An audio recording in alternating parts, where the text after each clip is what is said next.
ఈరోజు శ్రీకృష్ణదేవరాయల యొక్క జయంతి సందర్భంగా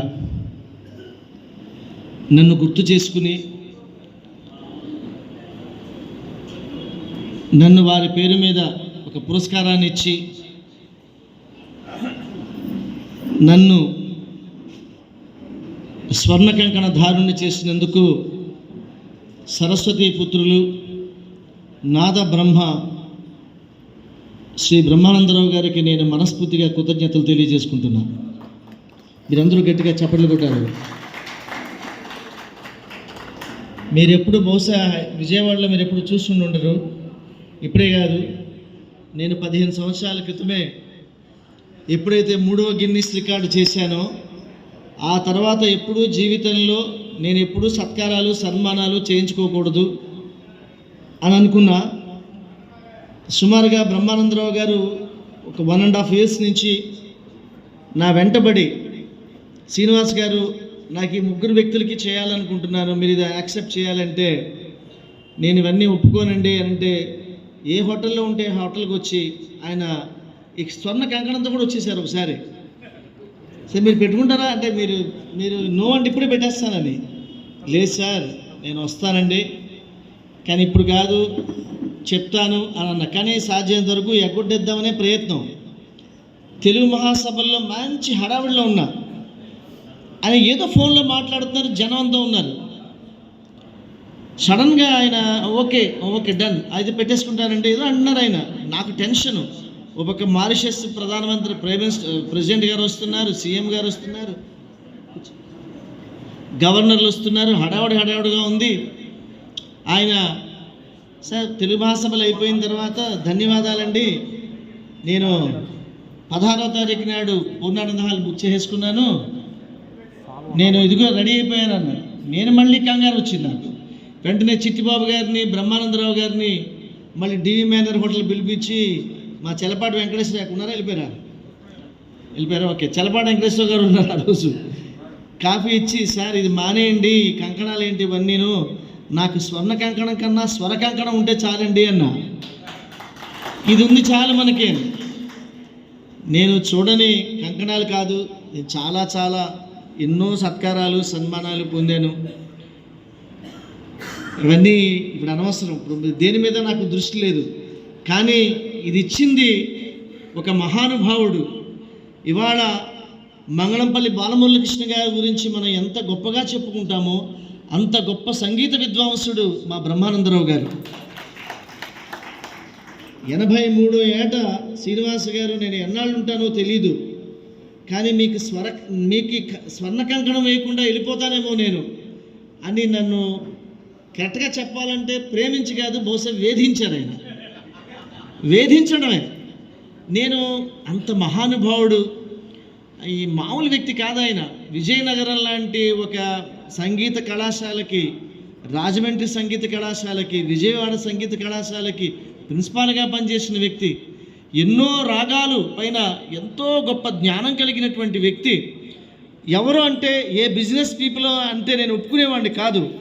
సాక్షాత్తు పుంభావ సరస్వతి అయినటువంటి బ్రహ్మానందరావు గారు ఇస్తున్నటువంటి కానుకగా ఆశీర్వచనంగా భావించి ఇది ఒప్పుకున్నాను. వారికి నేను జీవితాంతం నేను మీకు రుణపడి ఉంటాను.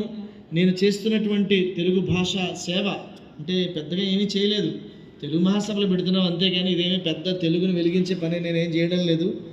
తెలుగు వాళ్ళందరినీ ఒక చోటకి తీసుకురావడమే ఒక సేవ అనుకుంటే అది ఓకే. ఆ సేవ చేస్తున్నాను. నేనేమీ బుర్రకథలు ఉద్ధరించలేదు, జానపదాలు ఉద్ధరించలేదు, హరికథలు ఉద్ధరించలేదు, ఏమీ ఉద్ధరించలేదు. కానీ అందరినీ ఒక చోటకి తీసుకొచ్చి నా జాతి ఎంత గొప్పది, నా సంస్కృతి ఎంత గొప్పది, నా సంగీతం ఎంత గొప్పది, నా హరికథ ఎంత గొప్పది, నా బుర్రకథ ఎంత గొప్పది అని ఈ తరం వాళ్ళకి చూపించాలన్న నా ప్రయత్నమే ఈ ప్రపంచ తెలుగు మహాసభలు. దీనికి కోట్ల రూపాయలు ఖర్చు పెడుతున్నాం, ఎంతోమంది మహనీయులు తీసుకొస్తున్నాము. నేను పిలవగానే ప్రతి ఒక్కరూ కూడా ఈ కార్యక్రమానికి వస్తున్నారు. ఇవాళ మా చిట్టిబాబు గారు చూసారా, అది అలా చేయొచ్చు. ఆయన అంత అంటే మీకు కరెక్ట్గా చెప్పన ఆయనతో నేను ఎలా పోల్చుకోవాలో సంగీతంలో, ఆయన పాద ధూళికి కూడా నేను పనికిరాను నా సంగీత జ్ఞానంలో. అది అంత గొప్పవాడు ఆయన. నా అదృష్టం ఏంటంటే జీవితంలో రెండు. అండ్ వెనకాల ఎవరో మాట్లాడుతున్నారు, ప్లీజ్ మాట్లాడుతండి.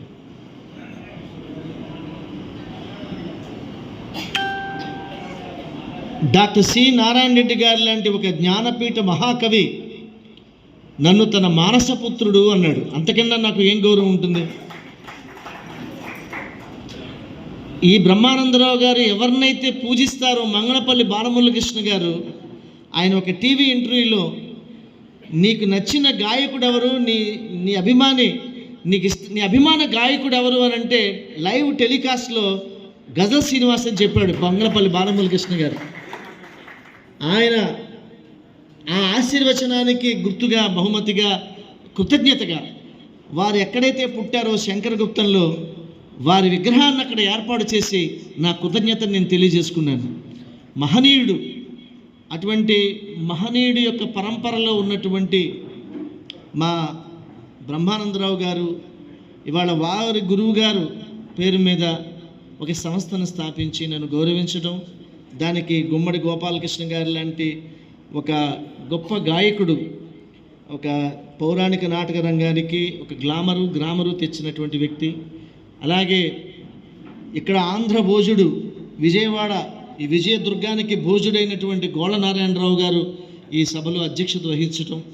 అలాగే నేను ఎంతో ప్రేమించేటువంటి ఆయన, కరెక్ట్గా చెప్పాలంటే ఆయన సఫారీ సూట్లో ఉన్నారు, కానీ రసరాజు గారు నా దృష్టిలో ఆయన ఒక మహాకవి.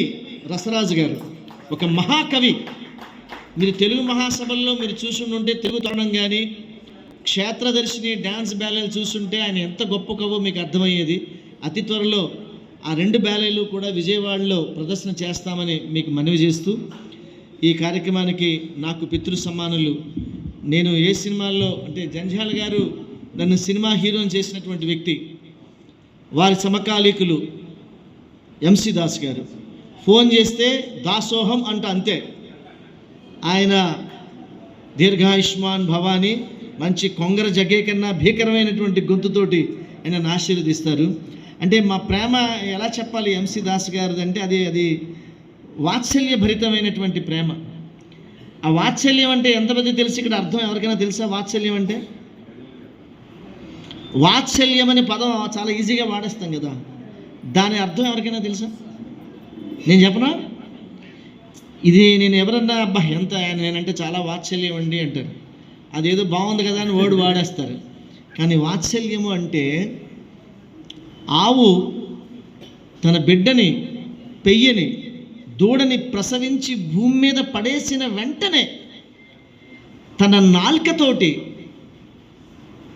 ఇష్టాలకి అతీతంగా ఆ మైలంతా క్లియర్ చేస్తుంది, నీట్గా తయారు చేసేస్తుంది ఆ బిడ్డని.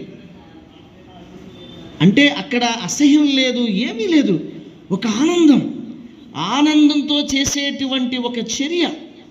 ఆ చర్యని వాత్సల్యం అంటారు. చూపించటం, దగ్గరికి తీసుకోవడం, బిడ్డ ఎడలు చూసుకుని, అది వాత్సల్యం. తటవతి రాజగోపాలం గారు అన్నారు, ఏదో లోపం ఎందుకుందని మనం బయట అతను కుంటోడురా, అతను గుడ్డోడురా, ఇలా దివ్యాంగులు రకరకాలుగా మాట్లాడతాం. కానీ వాళ్ళ తల్లి దగ్గరికి వెళ్ళండి, ఏదో లోపం ఎందుకుందని ఆ బ్రహ్మనే కోరి తెలుసుకో, ఏ లోపాన్ని చూడకుండడం అమ్మలా మారి తెలుసుకో అన్నాడు తటవతి రాజగోపాలం గారు.